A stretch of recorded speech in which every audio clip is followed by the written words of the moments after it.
আসসালামু আলাইকুম ওয়া রাহমাতুল্লাহি তাআলা ওয়া বারাকাতুহু। চাপেন একটু। আপনারা যদি শান্ত হন, আমি কিছু কথা বলতে চাই।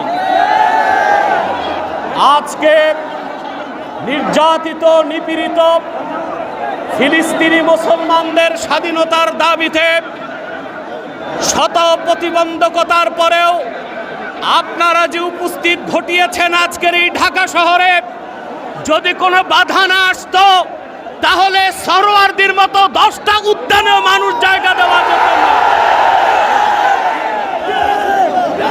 আমি সুস্পষ্টভাবে বাংলাদেশের বর্তমান সরকারকে দাবি জানাচ্ছি, কোনো পরোয়া করবেন না, ময়দান আমাদের হাতে। কথা বলতে দেন। সম্মানিত, আমরা যা বলছি সত্য এবং ন্যায়ের মানদণ্ডে বলছি।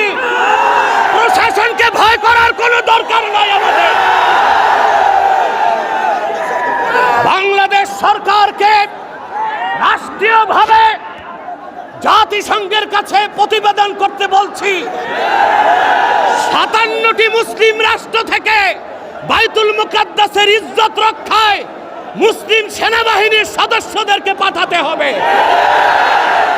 বাংলাদেশ থেকে লক্ষ লক্ষ মুসলমান ফিলিস্তিনের স্বাধীনতা উদ্ধারে ইসরায়েলের 20 দাঁত ভেঙে দিতে যেতে প্রস্তুত আছে। ইসরায়েলের দোসর হচ্ছে পার্শ্ববর্তী হিন্দুস্তান। ইসরায়েলের চিরবন্ধু হিন্দুস্তানের সাথে বাংলাদেশের কোনো ব্যবসায়িক চুক্তি হতে পারবে না, কোনো রাজনৈতিক চুক্তি হবে না। 16 বছর ফ্যাসিবাদকে লালন করেছে ভারত। ভারতের দালাল ও দোসরদেরকে বাংলাদেশে রাজনীতি করতে দেওয়া হবে না। আমি তাহরিকে খাতমে নবুয়ত বাংলাদেশের পক্ষ থেকে আপনাদের কাছে একটি আবেদন করছি। আমাদের স্লোগান হচ্ছে মাসলাক যার যার দিন ইসলাম সবার। আজকে তার প্রমাণ তাহরিকে খাতমে নবুয়তের আমির দেখাতে পেরেছে। সম্মানিত সুধী, আমি একটি আহ্বান করছি, কুখ্যাত কাফের কাদিয়ানীদেরকে রাষ্ট্রীয়ভাবে অমুসলিম ঘোষণার দাবিতে সকল মাসলাকের মুসলমানের নেতৃত্বে তাহরিক সরওয়ার দিতে বাংলাদেশের ইতিহাসে বৃহত্তম মহাসমাবেশ করতে চায়। কারা কারা প্রস্তুত আছেন হাত তুলে দেখান।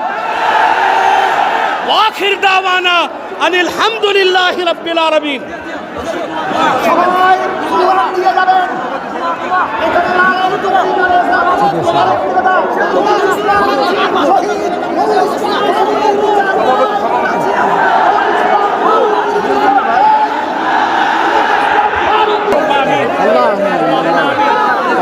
اللهم طهر بيت المقدس من نجس اليهود الصهيوني. اللهم دمر ديارهم.